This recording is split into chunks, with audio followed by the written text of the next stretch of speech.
Hello बेटा, तो motion में हम लोग डिस्टेंस और डिस्टेंस ट्रेवल के बारे में मैंने आपको बता दिया था। क्वेश्चन उसमें न्यूमेरिकल जो आपके लेवल में आता है वो न्यूमेरिकल भी मैंने बता दिया था।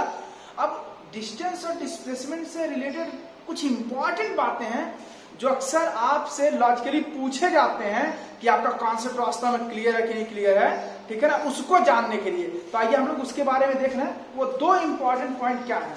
तो ध्यान देना बेटा, डिस्टेंस ट्रेवल, पहले क्वेश्चन हम इसको थोड़ा सा एक एग्जांपल लेते हैं फिर इसको हम बताते हैं। जरा ध्यान से देखना बेटा, सपोज करो मैं यहां से चल रहा हूं, यहां से ऐसे जो तो यहां पर आया, ठीक है ना। तो डिस्टेंस ट्रेवल क्या होगा? डिस्टेंस ट्रेवल पूरे पाथ का लेंथ। सपोज करिए मैंने जब पूरे पाथ का लेंथ देखा तो ये आ गया कितना? 20 मीटर आ गया, ठीक है। अब डिस्प्लेसमेंट क्या होगा बेटा, जरा देखा जाए। डिस्प्लेसमेंट, अब देखो डिस्प्लेसमेंट क्या होगा बेटा, तो कहां से चले, इनिशियल पोजीशन और फाइनल पोजीशन के बीच का जो मिनिमम डिस्टेंस होता है, क्या होता है? Minimum distance. तो स्वाभाविक सी बात है ये डिस्टेंस छोटा है किससे? इस डिस्टेंस से। तो मुझे लग रहा है कि ये बहुत होगा तो 5 मीटर हो जाएगा। तो यहां से क्या कंक्लूजन निकाला आपने कि भैया डिस्टेंस ट्रेवल जो है वो डिस्प्लेसमेंट से बड़ा होगा। क्या होगा? बड़ा। अच्छा, एक और केस है, पता क्या केस है, जरा ध्यान से देखो। बॉडी ऐसे कर्व पाथ पे ना चल करके अगर स्ट्रेट पाथ पे ही चला होता और यूनि डायरेक्शन में चला होता, ध्यान देना, स्ट्रेट पाथ पर और यूनि डायरेक्शन मतलब एक पर्टिकुलर डायरेक्शन में, तो उस केस में क्या होगा? तो जरा ध्यान से देखो, अगर ये डिस्टेंस हमारा 20 मीटर हुआ तो डिस्प्लेसमेंट भी तो हमारा क्या हो जाएगा? 20 मीटर ही होगा। मतलब कंक्लूजन क्या निकाला गया कि एक ऐसा भी केस पॉसिबल है कि जब डिस्टेंस ट्रेवल वो इक्वल हो जाएगा किसके? डिस्प्लेसमेंट के। किसके बेटा? डिस्प्लेसमेंट के। तो अब दोनों को एक साथ कंबाइन करते हैं। ध्यान देना क्या कि distance travel always greater than, देखो डिस्टेंस ट्रेवल ज्यादा है किससे? डिस्प्लेसमेंट से। लेकिन एक ऐसा भी केस मिला जब दोनों बराबर हो गए, और वो कब? जब बॉडी स्ट्रेट पाथ पर और यूनि डायरेक्शन में मूव किया तब। बात समझ में आया? तो अब जरा देखो, पहला जो मैंने पॉइंट लिखा है वो क्या लिखा है बेटा कि distance travelled always greater than और इक्वल टू डिस्प्लेसमेंट। बात समझ में आया कि नहीं आया?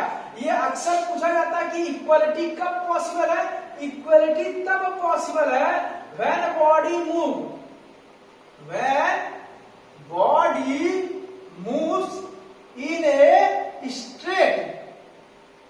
Straight path in uni direction. बात समझ में आया कि नहीं आया? चलो, ये तो समझ में आ गया। अब दूसरी बात जरा देखना बेटा, इसे मैं मिटा दे रहा हूं। तो ये तो बड़ा इंपॉर्टेंट बात था कि डिस्टेंस हमेशा डिस्टेंस ट्रेवल डिस्प्लेसमेंट से बड़ा होगा या फिर बराबर होगा। बराबर एक ही कंडीशन में होगा, वो आपको बता दिया। आप जरा ध्यान से देखिए मैं क्या करने वाला हूं बेटा। यहां मैंने कुछ लिखा है, डिस्टेंस ट्रेवल्ड में बी पॉजिटिव और जीरो,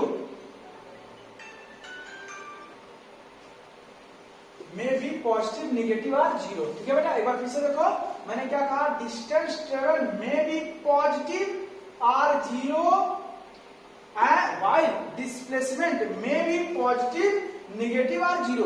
अच्छा, एक वर्ड याद रखो, पॉजिटिव के केस में यहां पर एक वर्ड इंक्रीजिंग का भी इस्तेमाल कर सकते हैं। लेकिन ध्यान देना बेटा, अगर डिक्रीजिंग का आ गया तो ये पॉसिबल नहीं है, क्योंकि डिस्टेंस ट्रेवल कभी डिक्रीज नहीं करता है, वो हमेशा इंक्रीज करेगा। बात समझ में आए? या फिर जीरो हो सकता है, जबकि डिस्प्लेसमेंट आपका पॉजिटिव, नेगेटिव, जीरो तीन हो सकता है। कैसा हो देख लीजिए। सपोज करो यहां से मैं ए से चल रहा हूं, ए से मैं बी पे आया, तो यहां पर डिस्टेंस देखा जाए तो हमारा डिस्टेंस ये पूरे पाथ का लेंथ होगा कि नहीं होगा? तो डिस्टेंस हमारा कैसा हो गया? पॉजिटिव हो गया, ठीक है। अगर मान लो ये चला ही नहीं होता, अगर चला ही नहीं होता तो डिस्टेंस कैसा हो जाता? जीरो हो जाता। ठीक है, बाइक पे हम बैठे हुए हैं, बाइक से चलवे नहीं कर रहे हैं, तो जितना उसमें ओडोमीटर में रीडिंग है उतने के उतना पड़ा रहेगा। लेकिन अगर एक बार मैंने चलना शुरू कर दिया तो वो क्या करेगा, उसमें पॉजिटिव वैल्यू बढ़ाता जाएगा कि नहीं बढ़ाता जाएगा। अच्छा, तो ये तो चलो डिस्टेंस के बारे में हो गया। अब डिस्प्लेसमेंट के बारे में जरा ध्यान से देखो बेटा। मान लो ए से बी गया तो डिस्टेंस और डिस्प्लेसमेंट दोनों ए बी ही हो जाएंगे, रीजन क्योंकि ये यूनी डायरेक्शन में है। ठीक है, अब फिर मैं वापस बी से ए पे आ गया। अब ध्यान दो बेटा, क्योंकि डिस्प्लेसमेंट हमारा कैसा क्वांटिटी है, वेक्टर है, तो डायरेक्शन का ध्यान देना है। तो अगर इस डायरेक्शन को हम पॉजिटिव मानेंगे तो ये डायरेक्शन हमारा कैसा हो जाएगा, निगेटिव। तो फिर वही बात हुआ, हम वापस आ रहे हैं तो इसको माइनस ए बी लिखेंगे। देखो ऐसे लिख सकते हैं, प्लस बी ए, बी से ए चला। लेकिन अगर इसको हम सही करेंगे, डायरेक्शन को चेंज करेंगे, क्योंकि डायरेक्शन चेंज हुआ कि नहीं हुआ, तो ऐसे करेंगे, ए बी तो जाते समय डिस्प्लेसमेंट था, आते समय डिस्प्लेसमेंट कितना हो जाएगा। अगर इसी को मैं फिर से पलट दूं तो लिखूंगा क्या, माइनस ए बी। तो बताओ डिस्प्लेसमेंट क्या हो गया बेटा, जीरो। मतलब जहां से चला वहीं पहुंच गया, तो डिस्प्लेसमेंट क्या हो गया, जीरो हो गया। लेकिन डिस्टेंस आपका कितना होगा, 2 टाइम ऑफ ए बी होगा। बात समझ में आया कि नहीं आया, डिस्टेंस कितना हो जाएगा, 2 टाइम ऑफ ए बी हो जाएगा।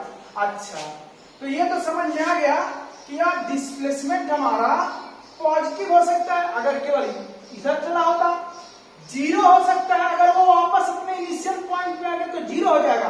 अच्छा, निगेटिव भी हो सकता है क्या, हाँ हो सकता है। कैसे, यहां जब वापस आ रहा था तो यहां रुकने के बजाय यहां पर आ जाए। तो ये देखो, अगर ये सी हो गया तो हमारा AC जो है वो इस डायरेक्शन में है और हमने इधर को पॉजिटिव माना है, तो बताओ निगेटिव हो गया कि नहीं हो गया। तो इस तरह से हम कह सकते हैं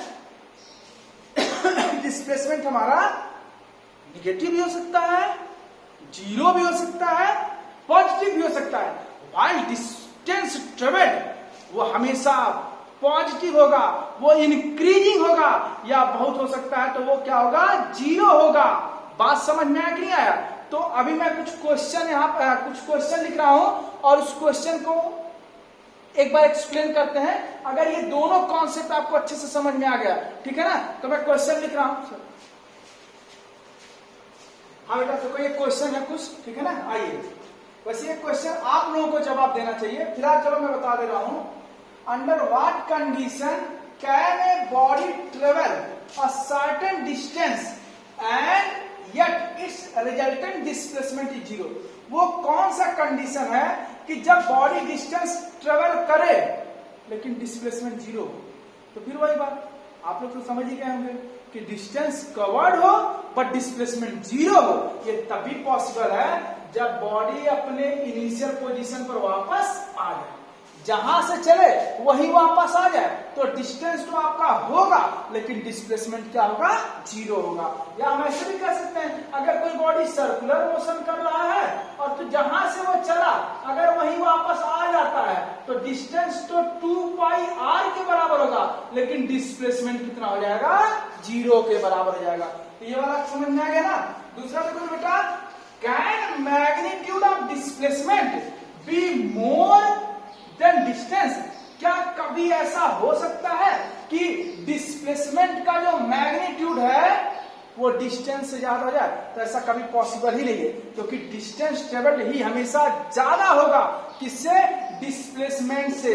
या एक ही कंडीशन है जब दोनों बराबर होंगे, और वो कब था, जब बॉडी स्ट्रेट पाथ पे मूव कर रहा था, वो भी यूनि डायरेक्शन में, तभी।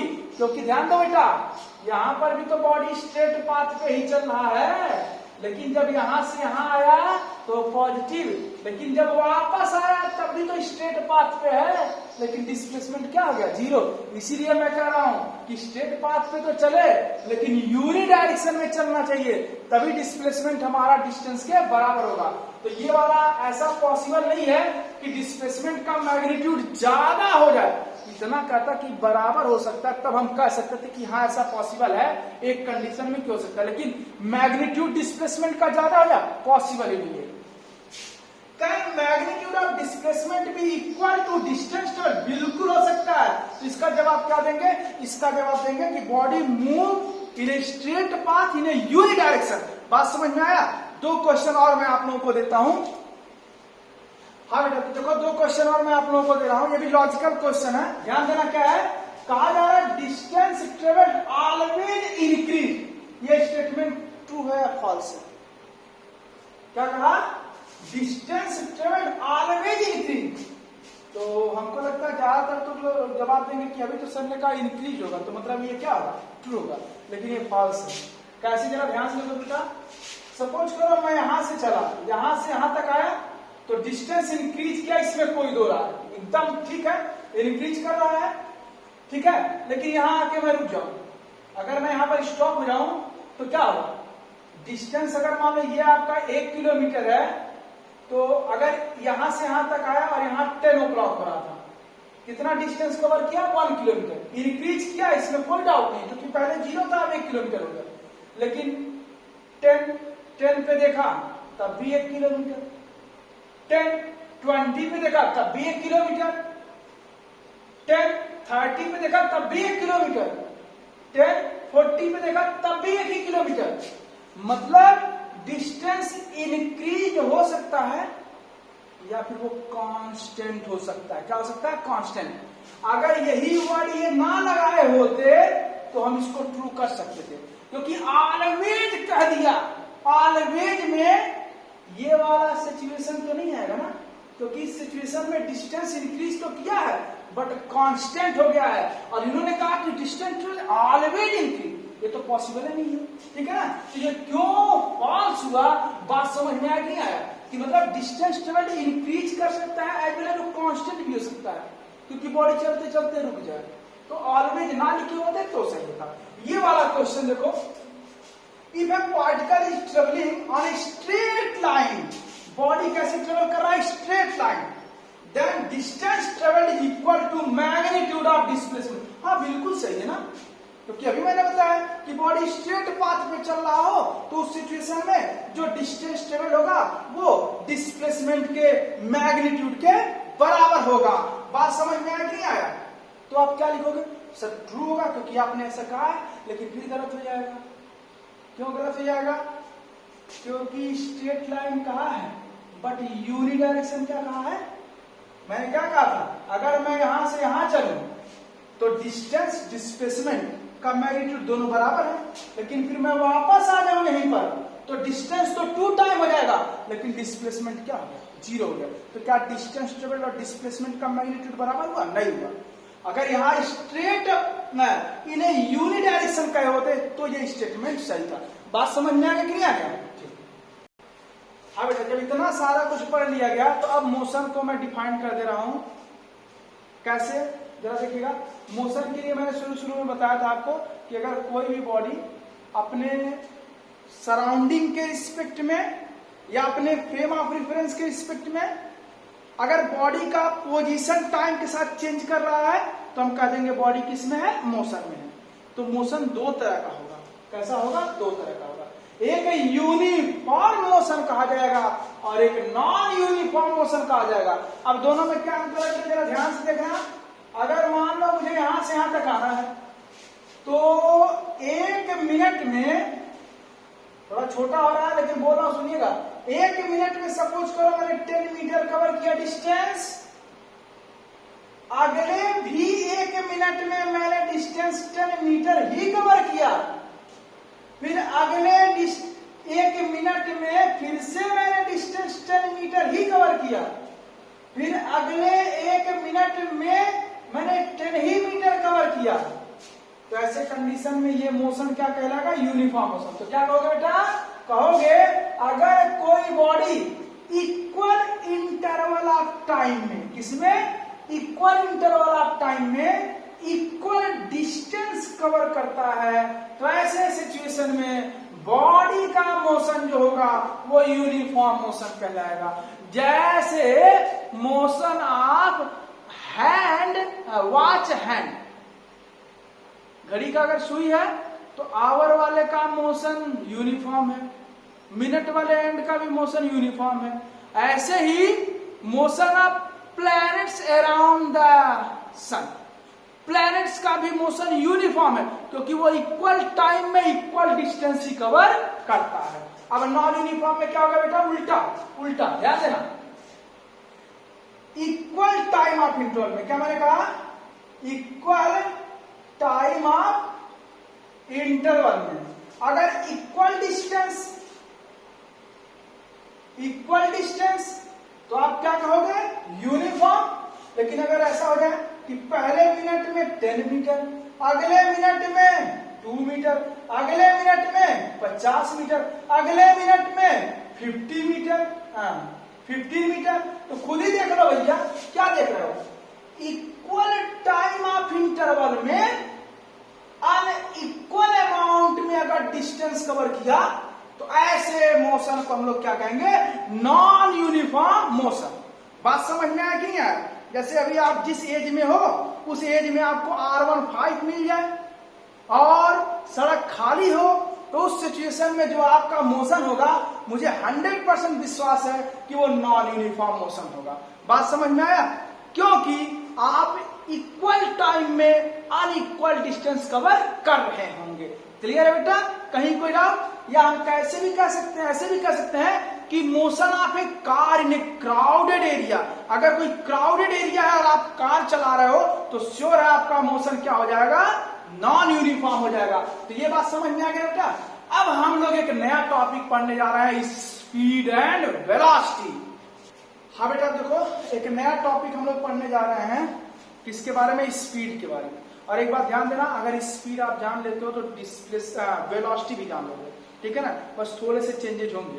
तो पहले और स्पीड के बारे में देखा जाए। चलो एक क्वेश्चन में सिंपल सा पूछता हूं, बताओ क्या मेरे अंदर कोई स्पीड है? कहेंगे नहीं कोई स्पीड नहीं, तो आप रुके हुए हैं। लेकिन अब बताइए, तो कहेंगे हाँ अब आपके अंदर स्पीड है। कब स्पीड है?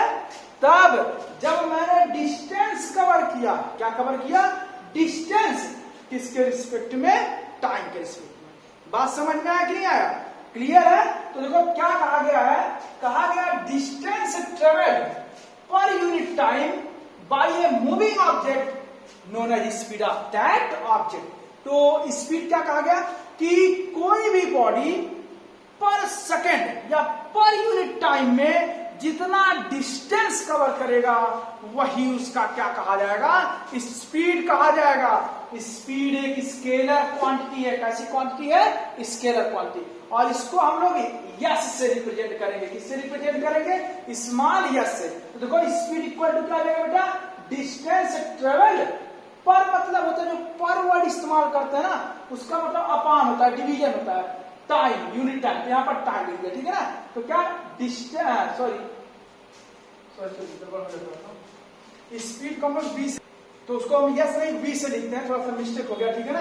क्योंकि यस से तो हम लोग डिस्टेंस को रिप्रेजेंट करते हैं। ध्यान देना बेटा, डिस्टेंस को रिप्रेजेंट करेंगे यस से और डिस्प्लेसमेंट को रिप्रेजेंट करेंगे यस वेक्टर से। ये ऊपर जब भी कोई वेक्टर क्वांटिटी होगा तो ऊपर हम क्या करेंगे, ये वाला सिंबल लगा देंगे, एरो लगा देंगे। ऐसे ही स्पीड को हम बी से रिप्रेजेंट करेंगे और वेलोसिटी को हम बी एरो लगा देंगे। बात समझ में आया कि नहीं आया? कहीं कोई डाउट? ठीक है, तो इसको किससे रिप्रेजेंट करेंगे? बी से रिप्रेजेंट करेंगे। तो बी इक्वल टू क्या रहेगा, डिस्टेंस ट्रेवल्ड अपॉन टाइम। अच्छा इसका साइन बहुत सिंपल है, देखो कैसे, डिस्टेंस का होता है मीटर और टाइम का होता है सेकंड। तो मीटर पर सेकंड, इसको हम जनरली शॉर्टकट में कैसे लिखेंगे, मीटर पर सेकंड। और सीजीएस सिस्टम में अगर देखा जाएगा तो सीजीएस सिस्टम में डिस्टेंस को हम लोग सेंटीमीटर में और टाइम को सेकंड में, तो सेंटीमीटर पर सेकंड हो जाएगा। क्लियर है बेटा? एक बड़ा इंपॉर्टेंट बात जो ध्यान से देखो, मैंने क्या कहा है, मैंने कहा एक वर्ड स्पीड को कैसे, कि पर सेकंड जितना डिस्टेंस कवर करेगा वही उसका स्पीड करेगा। कैसे जरा देखो तो ध्यान दो, स्पीड मान लो किसी बॉडी का 20 किलोमीटर पर आवर है, तो यूनिट टाइम मतलब हम अगर एक आवर में बात करें तो एक आवर अगर लेते हैं तो वेलोसिटी किसके बराबर जाएगा, 20 के बराबर, क्योंकि 1 तो लिखने का कोई मतलब नहीं हुआ। और ये हमारा डिस्टेंस, मतलब क्या कहा गया कि पर यूनिट टाइम में जितना वो डिस्टेंस कवर करेगा वही उसका स्पीड होगा। देखो मेन डिफिनेशन यही है क्या, कि पर यूनिट टाइम में जितना डिस्टेंस कवर करेगा कोई मूविंग बॉडी वही उसका क्या कहलाएगा, स्पीड। ठीक है? हाँ बेटा जरा देखो तो स्पीड तो समझ में आ गया। अब स्पीड कितने टाइप के हो सकते हैं ये देखा जाए तो देखो टाइप्स ऑफ स्पीड, ठीक है। अभी आप 9th में हो ना, तो इसलिए कुछ चीजें ऐसी हैं जो मैं ज्यादा डिफ्रेंशिएट नहीं कर रहा हूं। लेकिन जब 11th में जाओगे तो पता है यूनिफॉर्म कांस्टेंट, ये दोनों के अलग अलग डिफिनेशन मिलेंगे। बहुत माइनर डिफरेंस होता है, अभी मैं उसको बताऊंगा नहीं क्योंकि अभी झूठ में कंफ्यूज करोगे कोई मतलब नहीं है। अभी आपके लेवल में इसको सेम कर सकते हो, लेकिन सेम अगर कहा जाए 100% सेम है तो नहीं। अगर सेम ही होता तो दो नाम क्यों होते, समझ में आया ना। कुछ इसमें चेंजेस हैं, मैं उसको बाद में बताऊंगा। लेकिन जो मोटे तौर पे देखा जाए तो क्या है, स्पीड को 4 कैटेगरी में बांटा गया। देखो बेटा, स्पीड को भी 4 कैटेगरी में, अभी हम वेलोसिटी पढ़ेंगे वो भी ऐसे ही होगा, एक्सेलरेशन पढ़ेंगे वो भी ऐसे ही होगा, ठीक है ना। तो आराम से एक समझ लोगे तो बाकी को यार समझाने में भी दिक्कत नहीं होगा और आपको भी समझने में दिक्कत नहीं होगा, वही बार बार रिपीट करना है। चलो आगे देखो, टाइप्स ऑफ स्पीड। अच्छा जरा ध्यान से देखिए बेटा, मान लो पहले सेकंड में 10 मीटर, फिर अगले सेकंड में 20 मीटर, फिर अगले सेकंड में 30 मीटर, फिर अगले सेकंड में 5 मीटर। तो यहां क्या देख रहे हैं, एक सेकंड में 10 मीटर, अगले सेकंड में 20, फिर अगले सेकंड में 30, फिर अगले सेकंड में 5 मीटर।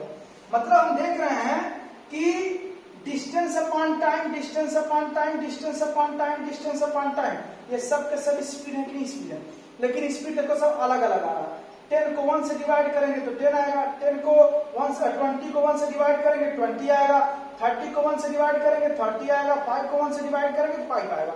मतलब हम कह सकते हैं कि अगर कोई बॉडी इक्वल टाइम में और इक्वल अमाउंट में डिस्टेंस कवर करेगा तो ऐसे कंडीशन में उसका जो स्पीड होगा वो स्पीड हमारा क्या कहलाएगा, नॉन यूनिफॉर्म, या फिर इसी को वेरिएबल स्पीड कहेंगे। नाम से ही पता चला है, वेरी करने वाला स्पीड। कैसा स्पीड, जो वेरी कर रहा हो, टाइम के साथ चेंज हो रहा हो, ठीक है बेटा।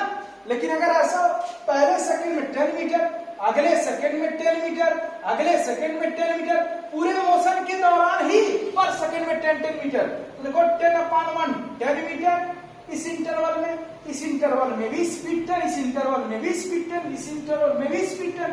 तो पूरे मोशन में देखा जाए तो उसका स्पीड क्या है, एकदम कांस्टेंट। तो क्या कहेंगे, अगर कोई body equal time of interval में इक्वल डिस्टेंस कवर करता है तो उसका स्पीड क्या होगा, यूनिफॉर्म या फिर कांस्टेंट होगा। बात समझ में आ गई है। तो नॉन यूनिफॉर्म समझ में आ गया, यूनिफॉर्म समझ में आ गया। बेटा ध्यान दो, ये यूनिफॉर्म नॉन यूनिफॉर्म में टाइम इंटरवल आ रहा है कि देखो यहां से यहां तक का देख रहे हैं, टाइम इंटरवल आ रहा है कि नहीं आ रहा है। मैं टाइम इंटरवल अभी एक वर्ड इस्तेमाल करूंगा, इंस्टेंटेनियस, दोनों में बड़ा अंतर है। तो मैं यहां पर कर रहा हूं कि ये जो मैं डिफाइन कर रहा हूं वो एक टाइम इंटरवल में कर रहा हूं। किसमें कर रहा हूं, टाइम इंटरवल में कर रहा हूं, ठीक है बेटा। एवरेज स्पीड, बहुत जबरदस्त क्वेश्चन बनता है एवरेज स्पीड में। तो क्या कहा गया, अगर कोई बॉडी मूव कर रहा है, सपोज कर लो नॉन यूनिफॉर्म वेलोसिटी से, नॉन यूनिफॉर्म स्पीड से मूव कर रहा है, तो ऐसे सिचुएशन में कहा क्या गया बहुत सिंपल तरीके से कि एवरेज स्पीड इक्वल टू हो जाएगा टोटल डिस्टेंस। क्या बेटा, टोटल डिस्टेंस ट्रेवल्ड अपॉन में टोटल टाइम टेकन। जैसे मैंने क्या कहा, ध्यान दो, पहले t1 सेकेंड में सपोज कर लो s1 डिस्टेंस कवर किया, अगले t2 सेकेंड में s2 डिस्टेंस कवर किया, अगले t3 सेकेंड में s3 डिस्टेंस कवर किया। तो अलग अलग टाइम में अलग अलग डिस्टेंस कवर किया। तो ऐसे कंडीशन में इसका जो एवरेज स्पीड होगा वो हो जाएगा total distance s1 plus s2 plus s3 upon में total time t1 plus t2 plus t3। इसका भी, ये भी एक स्केलर क्वांटिटी होगा, इसका भी SI यूनिट क्या होगा बेटा, मीटर पर सेकंड ही होगा। चलो एवरेज स्पीड को मैं थोड़ा फील करा रहा हूं, ध्यान देना। अभी मैं 22 से आया हूं, सपोज कर लो यहां पढ़ाने के लिए, या सर 22 से आए हैं यहां पर पढ़ाने के लिए। तो सर से मैंने एक बात पूछा कि सर क्या बताइए आप किस स्पीड में आए हैं। तो सर कहेंगे अरे यार लगभग 50 के स्पीड में आए हैं। सर ने क्या कहा, लगभग 50 किलोमीटर पर आवर की स्पीड में आए हैं। लेकिन क्या ये रियल लाइफ में पॉसिबल है? अगर 50 से ना कम ना ज्यादा किए होते तो यहां तक पहुंच ही नहीं पाते, क्योंकि पता नहीं कहां कहां लड़े हुए होते। समझ में आया कि नहीं है? लेकिन इन्होंने कहा कि 50 किलोमीटर पर आवर। समझना, रियल में चले कैसे होंगे, पहले रेस्ट में थे, जब रोड खाली रहा होगा तो पहले सेकंड में 20 किलोमीटर की स्पीड से गए होंगे, भीड़ भाड़ रहा होगा थोड़ा कम कर दिए होंगे, फिर खाली रहा होगा और ज्यादा कर दिए, फिर भीड़ भाड़ आया कम कर दिए, लेकिन यहां से यहां तक आने में सर को लगा है 30 मिनट का समय। कितने का समय लगा है? 30 मिनट का। अगर सर 50 किलोमीटर पर आवर की स्पीड से चले होते और तब भी सर को 30 ही मिनट लगा होता यहां तक आने में, तो ये जो है हमारा स्पीड, ये इस रियल स्पीड का क्या कहलाएगा? एवरेज कहलाएगा। मतलब क्या मैंने कहा, ध्यान दीजिएगा, मैंने कहा कि एक्चुअल में जैसे सर चले हैं उस सिचुएशन में वहां से यहां तक आने में जितना समय लगा, अगर वो इसी स्पीड से आए होते और उतना ही समय लगा होता तो ऐसे स्पीड का नाम क्या रखा जाएगा? Average speed. क्लियर है बेटा? कहीं कोई डाउट? चलो ये भी समझ में आ गया। क्या क्या? यूनिफॉर्म या कांस्टेंट स्पीड, नॉन यूनिफॉर्म या वेरिएबल स्पीड, और उसके बाद एवरेज स्पीड भी आ गया। एक और बचा हुआ इंस्टेंटेनियस। क्या मैंने कहा? Instantaneous speed. ये क्या होता है तो जरा ध्यान से देखिएगा। सपोज करो कोई बॉडी यहां से ऐसे करके आ रहा था, ठीक है, यहां पर T1 इक्वल टू मान लो 10 o'clock हो रहा था, यहां तक आए तो T2 इक्वल टू मान लीजिए 10 o'clock हो गया। बात समझ में आया? तो ऐसे सिचुएशन में इन्होंने डिस्टेंस कितना कवर किया? इतना कवर किया। तो इस टाइम इंटरवल में सर ने जो डिस्टेंस कवर किया वो मैं सपोज कर लेता हूं 20 किलोमीटर है, और डिस्टेंस नहीं 20 बहुत ज्यादा है, 2 किलोमीटर है। कितने? 10 मिनट में। अब देखो बेटा मैं क्या करने वाला, ध्यान देना। मैंने कहा यार एक काम करो, टाइम इंटरवल थोड़ा सा और कम कर दो, आधा किया तो टाइम इंटरवल अगर ये 5 मिनट होगा तो स्वाभाविक सी बात है डिस्टेंस भी क्या आ जाएगा? हाफ होगा कि नहीं? अभी और छोटा करो, और छोटा करो, फिर आधा किया 2.5, तो ये कितना हो जाएगा? 0.5। अब भी नहीं, और छोटा करो, और छोटा किया, और छोटा किया, और छोटा किया, और छोटा किया, और छोटा किया, और छोटा किया, इतना छोटा कर दिया, इतना छोटा कर दिया ये टाइम इंटरवल कि इन दोनों पॉइंट के बीच का जो डिस्टेंस था ना वो बस टच ही नहीं किया है, टच करने ही वाला है। मतलब ये टाइम इंटरवल जब कम करोगे तो ये दोनों पॉइंट पास आएंगे, पास आएंगे, पास आएंगे, पास आएंगे। एक ऐसा टाइम आएगा कि अगर थोड़ा सा भी कम किया तुरंत दोनों के बीच का डिस्टेंस वो खत्म हो जाएगा, 0 हो जाएगा। तो वो स्मॉल टाइम इंटरवल में जो स्पीड होगा उस स्पीड का नाम क्या रखा जाएगा? Instantaneous speed. मतलब बेटा ये देखो, अगर वो ऐसे करके आया है तो इस पॉइंट पर जो स्पीड होगा वो स्पीड इंस्टेंटेनियस कहलाएगा। इस पॉइंट पर जो स्पीड होगा वो इंस्टेंटेनियस कहलाएगा।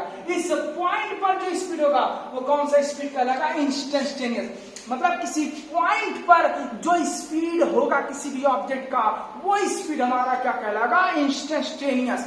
बात समझ में आया? ये रियल में देखा जाए बहुत बहुत बहुत छोटे हैं। समझ में आया कि नहीं आया? बहुत कम टाइम इंटरवल की बात मैंने किया है। तो एक वर्ड यहां पर मैं एक सिंबल इस्तेमाल करूंगा बेटा, बार बार ध्यान देना। अगर डेल्टा टी है तो डेल्टा टी तब इस्तेमाल करते हैं जब दोनों के बीच का सेपरेशन क्या हो? थोड़ा ज्यादा हो, तो उस कंडीशन में डेल्टा वर्ड का इस्तेमाल करते हैं। लेकिन अगर कहीं पर dt लिखा है तो डी भी डिफरेंस को ही बताता है, डेल्टा भी डिफरेंस को बताता है। लेकिन डी डिफरेंस कब लेते हैं? जब ये दोनों पॉइंट इतने पास, इतने पास, इतने पास, बस टच करने ही वाले, लेकिन अभी किए नहीं है। और डेल्टा तब इस्तेमाल करते हैं जब उनके बीच का सेपरेशन ठीक ठाक होता है। समझ में आ गया ना? ठीक है। तो ये 4 तरह के हमारे स्पीड होंगे, ठीक है बेटा।